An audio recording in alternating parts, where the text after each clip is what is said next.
비행체 당했다입니다. 한국의 나무호 미상의 비행체에 피격됐습니다. 지난 4일 호르무즈 해협에서 의문의 폭발 사고를 당했던 나무호의 피격 여부에 대해서 굉장히 신중한 입장을 밝혀왔던 정부가 어젯밤 처음으로 이게 자체 폭발이 아니라 외부에 의한 충격, 공격이었음을 공식적으로 인정했습니다. 외교부 발표부터 들어보시죠. 5월 4일 현지 시간 15시 30분경 미상의 비행체 2기가 HMM 나무호 선미 좌현 평행수 탱크 외판을 약 1분 간격으로 2차례 타격하였고, 타격으로 인한 충격 후 진동을 동반한 화염 및 연기가 발생한 것으로 확인되었습니다. 우리 선박 나무호가 미상의 비행체 2기에 의해서 공격당한 거였습니다. 1분 새 쾅쾅 2차례 공격이 있었습니다. 저기 지금 배가 찢어져 있는 거 보이시죠? 폭 5m, 깊이 7m입니다. 해수면에서 1.5m 정도 올라가 있는 선미의 좌현을 공격한 겁니다. 자, 2차례나 공격을 당한 저 모습입니다. 외교부가 공개한 피격된 선박의 모습인데 충격적입니다. 폭 5m, 깊이 7m, 큰 구멍이 발생했습니다. 침몰되지 않은 것이 참 다행이라는 생각도 드는데요. 자, 결국에는 이용정 위원장님, 이게 자체 폭발이 아니라 외부에 의한 공격에 의한 걸로 확인이 됐습니다. 네. 누가 공격한 겁니까? 지금으로서는 이란이라고 봐야 되겠죠. 우리가 뭐 이란이다. 단정할 수는 없지만 네. 이란이 당시에 그 프리덤 프로젝트 미군의 작전에 대응해서 함선을 공격하겠다고 위협을 한 상황이었고요. 네. 무엇보다도 미국 트럼프 대통령 그리고 현장 상황을 가장 잘 알고 있는 브래드 쿠퍼 중부 사령관이 이란의 공격에 의한 것이라고 우리한테 통보까지 했지 않습니까? 네. 그런데도 정부가 이거를 부인하면서 그 위성락 안보실장 얘기로는 알고 보니까 피격이 아닌 것 같은 정황도 있었다 이런데 그 근거가 뭔지를 밝히지를 않고 있거든요. 네. 그러면서 결국 일주일이 지나서 이제 와가지고 미상 발사체다.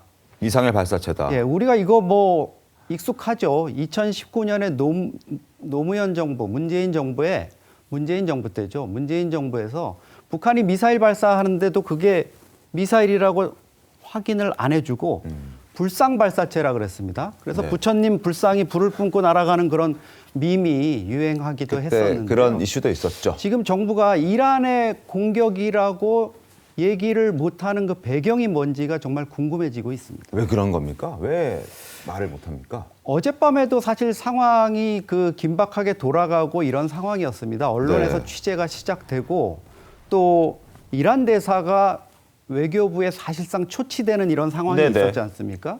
그것도 외교부나 정부 당국이 공개를 하지 않았고 결국 이란 대사가 외교부 건물로 들어가는 것 같다 이렇게 기자들 사이에 카톡방에서 이제 얘기가 오가면서 정부가 뒤늦게 이란 대사를 불러서 우리가 상황을 설명한 거다 이렇게 했거든요. 네. 이란 소행이 아니면 이란 대사를 어제 같은 민감한 시기에 왜 왜 불렀을까? 불렀겠습니까?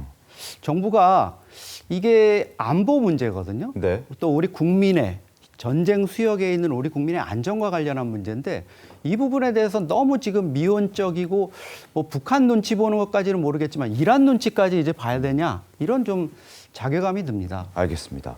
자, 과연 그렇다면 어떤 무기로 공격을 받았을까요? 화면 보시죠. 자, 뭘로 때렸나? 샤헤드 드론 추정되고 코우사르 미사일 뭐 이 2가지 정도가 지금 나무호를 공격한 것으로 보여집니다. 자, 이 무시무시한 드론으로 공격을 받았을 수도 있습니다. 그것도 한 차례가 아니라 2차례. 그리고 안에서도 내부 폭발이 발생하면서 다시 한번 그 찢어진 선미의 좌현의 모습을 한 번 더 보여주시겠습니까?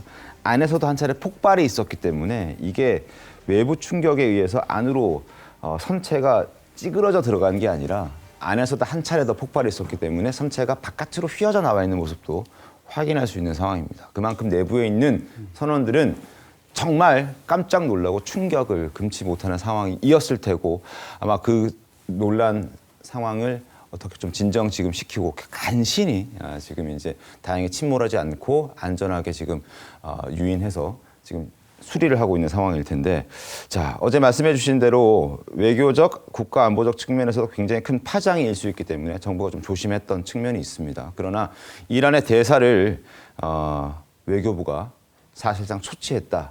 어제 모습도 저희가 보여드리겠습니다.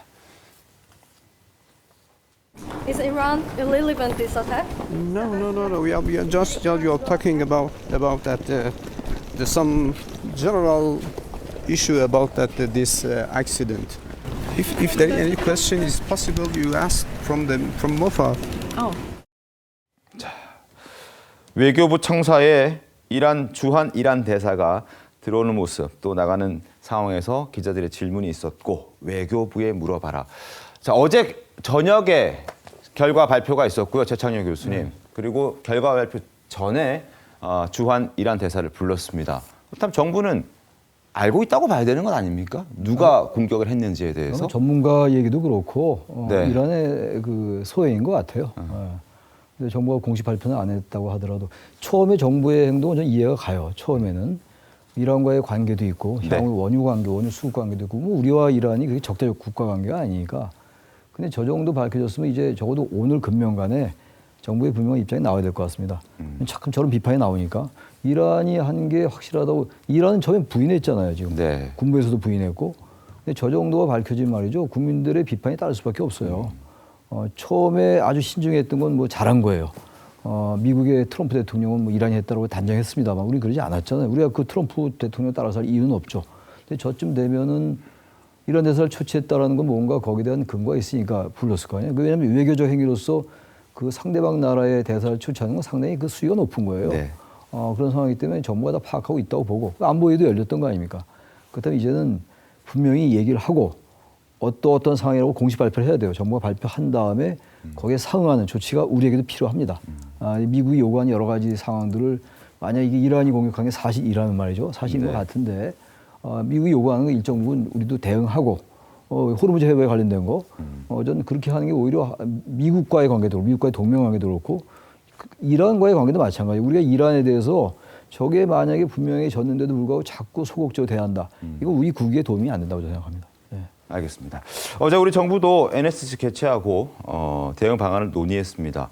자, 그래서 일각에서는 이쯤 되면 트럼프 대통령이 요구해왔던 해양 자유구상 참여 가능성 커졌다라는 지적도 나오고 있는데 이거 어떻게 해야 됩니까? 어떻게 대응하는 게 좋겠습니까? 지금 정부 입장에서는 아마 해양자유구상, 미국의 구상에 직접 참여하는 것보다는 프랑스와 영국이 지금 그 주도하고 있는 국제다자연합, 여기에 들어가는 쪽을 아마 검토할 가능성이 높습니다. 네. 그리고 앙규백 국방장관이 지금 미국에 오늘 가서 이제 피트 헤그세스 미 국방장관하고도 회담을 하면서 이런 얘기들이 분명히 논의가 될 텐데요. 네. 앙규백 장관도 사실 우리 국민이 직접 위협받거나 우리 선박이 피격당하거나 하는 이런 상황이 있으면 군사 자산을 투입하는 부분까지도 검토하겠다. 이게 우리 정부 대응 원래 밝힌 4단계 계획 중에 마지막 단계거든요. 그렇군요.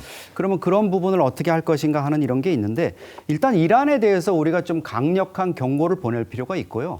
이거를 외교적으로 뭐 활용이라 그러면 그렇지만 이 지렛대를 이용해서 지금 26척 우리 선박이 지금 아직도 억류돼 있지 않습니까? 네. 그럼 이란한테 너희 우리 배도 때리고 이렇게 해서 우리 선원들이 또 일부 다쳤습니다. 사실 어제 저녁에 보도에 나왔지만은 일부가 다치는 이런 상황까지 갔으니까 우리 더 이상 너희 못 믿겠다.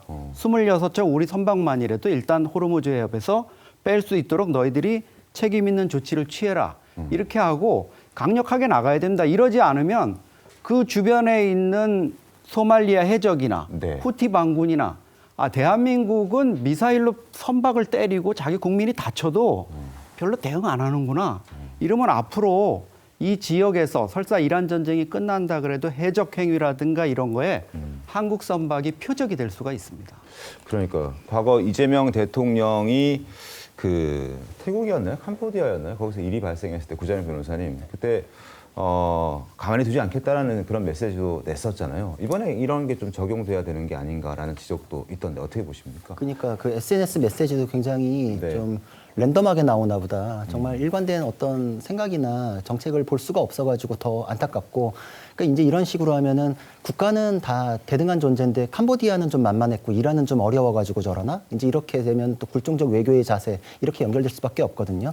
저는 이란 전쟁에서 우리나라가 제대로 된 노선을 지금 찾지 못하고 있다. 지금 외교적으로는 지금 완전 미아가 되고 있는 상태다. 이런 생각이 들거든요. 그러니까 자신이 없는 거예요. 이란 쪽에 대해서 강경하게 나가기도 그렇지만 그것 때문에 미국 쪽으로 딸려 들어가가지고 자기가 트럼프 대통령의 그거에 또 응해야 되는 상황이 될 때 나는 거기서 노할 자신이 없기 때문에 그냥 나는 이거 모르고 싶은데, 그러니까 지금 사실 이재명 대통령이 외교에 대해서는 안 보인 지가 꽤 됐어요. 직접 얼굴이 비춰져가지고 무언가를 결정하고 언급하고 이런 거 보이지 않는 경우가 많고, 그래서 국민의힘에서도 실종됐다라는 표현까지 나올 정도인데, 국제적인 미아가 되는 상황을 초래했음에도 불구하고 이거에 대해서 큰 목소리도 하나 못 낸다라는 거는 굉장히 안 좋은 메시지가 될 수 있어요. 지금 이용정 센터장님 말씀도 저는 공감하는 게, 깨진 창 이론이라 그래서 깨진 창문 하나만 있는데 그걸 방치하면 건물 창문 다 깨집니다. 거기 진짜 바로 슬럼화 되거든요. 네. 이런 걸 막기 위해 가지고 우리나라 국민 건드렸을 경우에 가만두지 않는다라는 게 물론 외교적으로 그땐 결례였지만 외교적으로는 그런 메시지가 전달이 됐게끔 했어야 되는 건데, 이거에 대해서는 사실 이란 공영방송에서 처음에 우리가 했다고 했어요. 트럼프도 그 정보를 확인해가지고 자기들이 이거 안다, 이란이 했다라고 했어요. 근데 갑자기 화제일 가능성이 있다? 지금 화제 가능성 어디 있죠? 그러니까 이거에 대해서는 외교적 저자세를 보여준 거 아닌가 해서 굉장히 실망스럽습니다. 알겠습니다.